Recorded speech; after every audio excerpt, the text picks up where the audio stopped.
क्या किसी जिंदगी को उसके शुरू होने से भी पहले बचाया जा सकता है?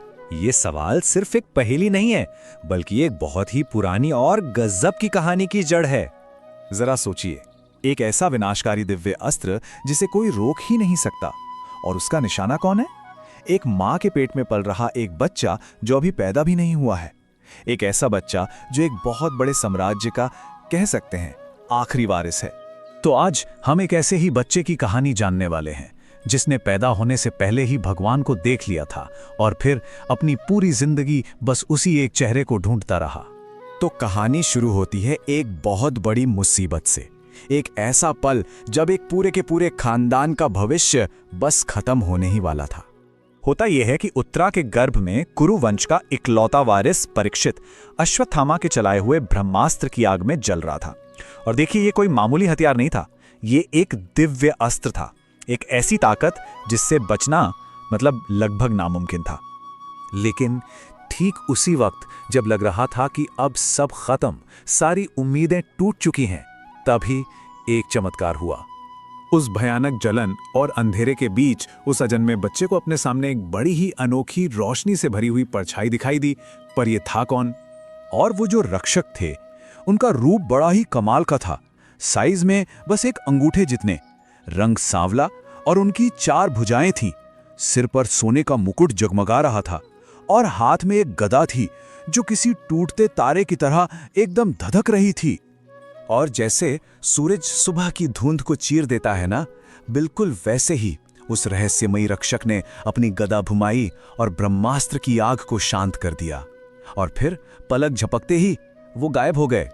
सिर्फ एक दिव्य हस्तक्षेप जिसने एक बच्चे को ही नहीं बल्कि एक पूरे वंश को तबाही से बचा लिया।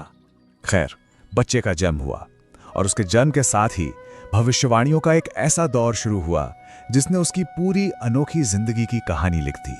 तो ऋषियों ने बताया कि ये कोई आम बच्चा नहीं होगा। कहा गया कि वो अपनी प्रजा की रक्षा करेगा, बिल्कुल राजा इक्ष्वाकु की तरह, सच और धर्म के रास्ते पर चलेगा, भगवान श्री राम की तरह। दानी ऐसा होगा जैसे राजा शिबी थे, और ईश्वर की भक्ति में भक्त प्रहलाद की तरह एकदम अटूट। और बात यहीं खत्म नहीं हुई। आगे बताया गया कि जंग में वो अपने दादा अर्जुन जैसा होगा, ताकत में शेर जैसा और सहारा देने में हिमालय जैसा मजबूत। अब ये सिर्फ तारीफें नहीं थीं, ये उम्मीदों का एक पूरा पहाड़ था जो उस छोटे से बच्चे पर लाद दिया गया था। और उसकी जिंदगी का सबसे बड़ा मकसद भी पहले से तय था। उसे धर्म की रक्षा करनी थी और आने वाले बुरे वक्त यानी कलयुग को काबू में रखना था। मतलब उसकी जिंदगी सिर्फ उसकी नहीं थी, बल्कि उसे तो पूरे एक युग का रास्ता तय करना था। लेकिन हर बड़ी कहानी में एक ट्विस्ट तो होता ही है। ऋषियों ने यह भी बताया कि उसकी मौत एक सांप के काटने से होगी।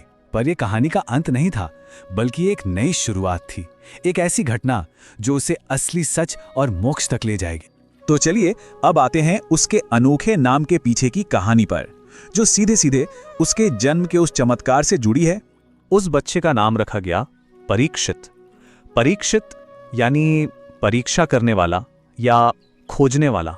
और यह नाम उसे क्यों मिला? क्योंकि पैदा होने के बाद वो हर इंसान को बड़े ध्यान से देखता था, जैसे वो उसी दिव्य रक्षक को ढूंढ रहा हो जिसने गर्भ में उसकी जान बचाई थी।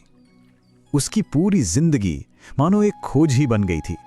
अब आते हैं उसकी भविष्यवाणी के आखिरी हिस्से पर, जो उसकी जिंदगी के पूरे सफर को एक तरह से समेट देता है। तो देखा जाए तो उसकी जिंदगी का रास्ता तो पहले से ही तय था। एक चमत्कारी जन्म, एक धर्म से भरा राज, एक पहले से तय मौत जो उसे ज्ञान की ओर ले जाती है, और आखिर में गंगा किनारे मोक्ष। ये अपने आप में एक पूरी यात्रा थी। और ये पूरी कहानी हमें एक बहुत गहरे सवाल के साथ छोड़ जाती है।